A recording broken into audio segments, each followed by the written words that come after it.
দুই পাখায়, এটা হচ্ছে এক পাখায়, মানে 122 বছর পর তৎকালীন বিমানের একটা কম্পারিজন আপনাদেরকে দেখালাম। যাই হোক, দুই পাখা এক পাখা বলে কোনো কথা নেই, এখন কথা হচ্ছে হ্যাঁ, জুলহাসের যে একটা আবিষ্কার, সেটা কিন্তু সে 1903 থেকে বর্তমান 2025 সাল, প্রায় 122 বছর পর সে কিন্তু এক পাখায় সেটা উড্ডয়ন করতে সফল হয়েছেন। কিন্তু প্রথমবার যে বিমানটি ছিল সেটা কিন্তু তারা দুই ভাই মিলে দুই পাখার মাধ্যমে সেটা উড্ডয়ন করতে হয়েছিল। তো এখন আমরা বাংলাদেশিটার তার বর্তমানে একটা ক্যামেরা অ্যাঙ্গেল দেখে আসি, তারপর আপনাদের দারুণ একটা জিনিস বলি।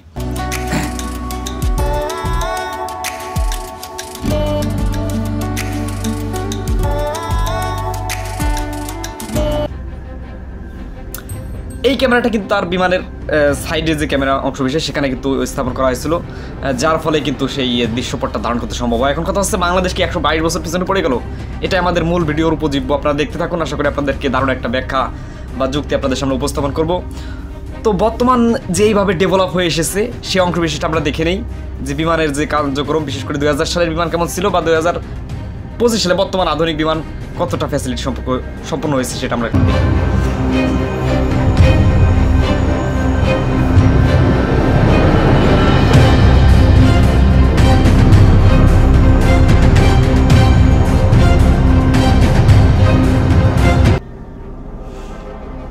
কত আধুনিক ভিত্তি মজবুত হয়েছে, বিশেষ করে বর্তমান সবচেয়ে, আপনারা জানলে অবাক হবেন, সবচেয়ে পৃথিবীর নিরাপদ বাহন হিসেবে বিমানের নাম কিন্তু তালিকায় 1 নম্বরে আসবে। মানে সড়ক দুর্ঘটনা যতটা ঘটে থাকে, ট্রেন দুর্ঘটনাও ঘটে থাকে, কিন্তু সেই হিসেবে বিমান দুর্ঘটনা কিন্তু অনেকটা কমই হয়। তারপর যেটা হয় সেটা কিন্তু মারাত্মক প্রাণঘাতী হয়ে থাকে, এটা বলার অপেক্ষা রাখে না। তারপরে যেটা বলতে হয়, আমরা একটু 1903 সাল এবং 1909 সালের অল্প কিছুদিনের ঘটনা প্রবাহ সেটা একটু দেখি, তারপর বাংলাদেশের বর্তমান জুলহাসের পরিস্থিতি কী হবে সেটা আমরা একটু ভাবার চেষ্টা করব। আমরা সেই পুরনো জগতে ফিরে যাই।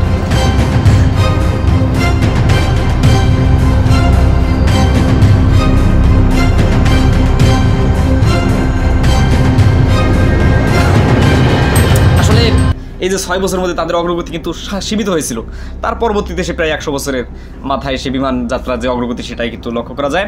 এখন আমরা জুলহাসের যে ব্যাপারটি, সেটা হচ্ছে আসলে তার আবিষ্কারটি বাংলাদেশের জন্য একটা গর্বের জায়গা। এখানে কিন্তু ভালো টেকনোলজি ব্যাপারটা আমরা একটু দেখে নেই, তারপরে বলছি, তাহলে আপনাদের বিষয়টি বুঝতে অনেক সুবিধা হবে। উঠবে উঠবে উঠবে, মানে আপনারা দেখতেছেন উপরে যেতে একটু কষ্ট হচ্ছে, কিন্তু তার চলার গতিটা কিন্তু ঠিক আছে।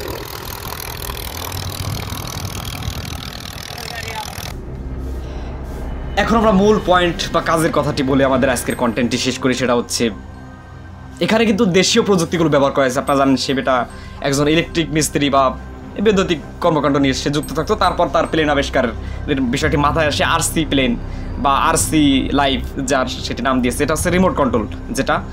যাই হোক, এখন কাজের কথা হচ্ছে, পিছনে পড়ে গেছে বা সামনে বাংলাদেশের অগ্রগতি হতে আরও 100 বছর লাগবে এই আধুনিক বিমান হতে। এটা এখন একটা সন্দেহের ব্যাপার, কারণ আমাদের ডেভেলপ যে গতিতে হচ্ছে, বিশেষ করে ইন্টারনেটের প্রযুক্তির কথা বলুন বা মেট্রো রেল বলুন, এটা অনেক আগেই কিন্তু পৃথিবীতে এসে গেছে, কিন্তু আমাদের দেশে একটু পরে আসে।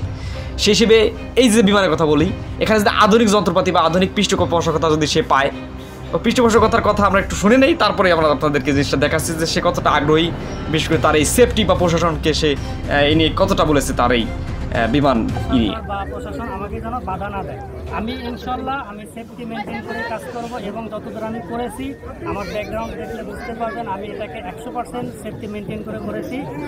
যেটা আসলে আমাদের দেশে সরকারি পৃষ্ঠপোষকতা বা এই ধরনের অগ্রগতি খুবই কম। বিশেষ করে আপনারা জানেন মহাকাশ যাত্রার ক্ষেত্রে বাংলাদেশে যে মহাকাশ ব্যবস্থাপনা আছে, সেখানে কিন্তু ওই কৃষি সম্পর্কে লেখাপড়া শেখানো হয়, এটা এরকমটি শুনেছি।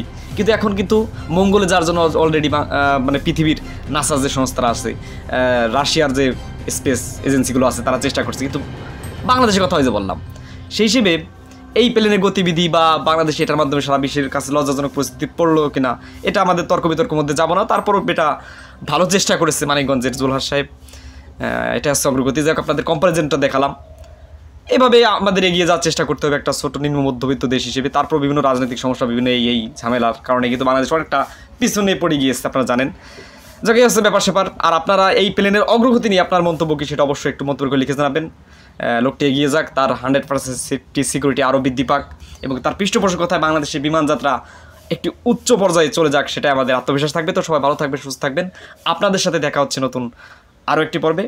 আসসালামু আলাইকুম।